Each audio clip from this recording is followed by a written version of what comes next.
Hi everyone! So today, we're cooking a delicious and healthy Filipino dish we called Sinigang na Tulingan. I bought the tulingan from the local market here in Laos. If you want to see the full Palengke tour, check it out on my other channel, Pinoy in Laos. The link is in the description below and up here in the card.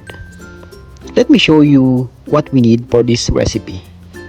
Sliced tulingan, diced onion, sliced tomatoes, crushed ginger, green chili, mustard leaves, and of course, tamarind powder for the classic sour flavor.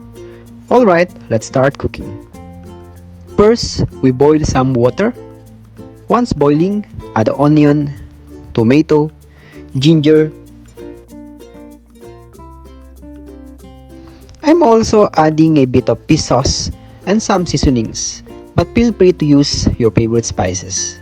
Let that boil for a few minutes until the veggies soften and the flavor mix together. Now, gently add the tulingan fish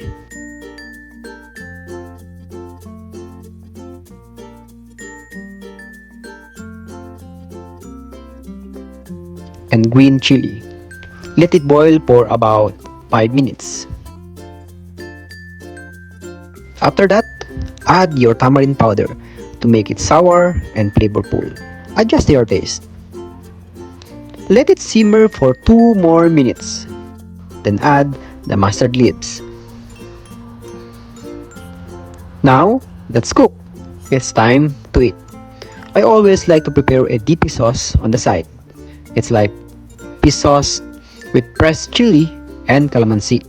You can dip the fish or even add a bit into soup to balance the sourness and boost the flavor.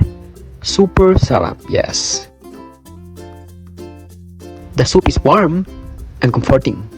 The fish is soft and the ginger and chili give it a nice kick.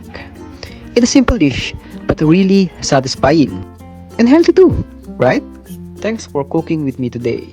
Don't forget to like, comment, and subscribe to the Filipino Foodie for more home-style Filipino recipe. And if you're curious about the market here in Laos, check out my full Palengke tour on Pinoy in Laos. Link is below. Kita-kits sa next video.